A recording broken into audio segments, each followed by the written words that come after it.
বড় বড় মনোবিদদের মতে একজন নার্সিসিস্টিককে যদি আপনি অ্যানালাইসিস করতে যান, প্রথমে দেখবেন তার ডুয়েল পার্সোনালিটি, একেবারে কোনো ফেমাস লেখকের তৈরি করা চরিত্রের মতো। তারা দুইটা জীবন উপভোগ করে। তার মুড ও প্রয়োজন অনুযায়ী সে তার পার্সোনালিটি মানুষের সামনে এমন মানুষকে ভালোবাসেন যে মানুষটা সপ্তাহে 3 দিন আপনাকে ভালোবাসে আর 4 দিন আপনাকে মানসিক কষ্ট দিয়ে থাকে। এই লোকগুলোকে নার্সিসিস্টিক পার্সোনালিটি লোক বলতে পারেন।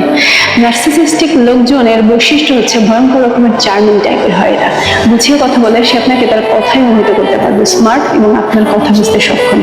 আলাদা আলাদা বিচার করলে বুঝতে পারবেন সে বুদ্ধিমত্তায় বেশ অসাধারণ, কোনো রকম এফোর্ট ছাড়াই সে সবার মন জয় করতে সক্ষম। বাট নার্সিসিস্টিক ব্যক্তিত্ব প্রাইভেটলি ভয়ঙ্কর রকমের ম্যানিপুলেটর, যার কথার সাথে তার কাজের কোনো মিল নেই। সে হার্টলেস এবং নিষ্ঠুর তার নিজের স্বার্থ এবং মতামতের ক্ষেত্রে। সে ভিতরে ভিতরে রিগ্রেটহীন ভয়ঙ্কর মনস্টার টাইপের। বড় বড় মনোবিদদের মতে একজন নার্সিসিস্টিককে যদি আপনি অ্যানালাইসিস করতে যান, প্রথমে দেখবেন তার ডুয়েল পার্সোনালিটি, একেবারে কোনো ফেমাস লেখকের তৈরি করা চরিত্রের মতো। তারা দুইটা জীবন উপভোগ করে।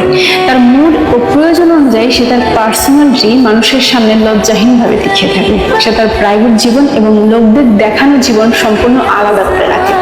তবে অবভিয়াসলি তার তীব্র খারাপ দিকগুলোকে সে তার খুব প্রিয় মানুষগুলোকে দেখিয়ে থাকে, যে বা যারা তার খুব ক্লোজ।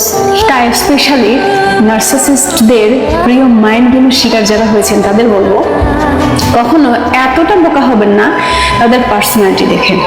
যখন তার ক্লোজ হবেন, তার কথা কিংবা তার ইচ্ছার বিরুদ্ধে দাঁড়াবেন, তখনই বুঝতে পারবেন তার আসল রূপটা কি। সে আপনাকে প্রয়োজন মতো ব্যবহার করবে, আপনার ইচ্ছায় কিছুই হবে না। মনোবিদদের মতে নার্সিসিস্টরা নিজের প্রতি খুব বেশি অবসেস থাকে।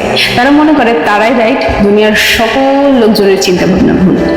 আর ক্লোজ কেউ হলে তাকেও তার মুড অনুযায়ী ট্রিট করবে। তারা কখনো পরিবর্তন হয় না। Be careful. ভালো থাকবেন। এমন মানুষকে ভালোবাসেন যে মানুষটা সপ্তাহে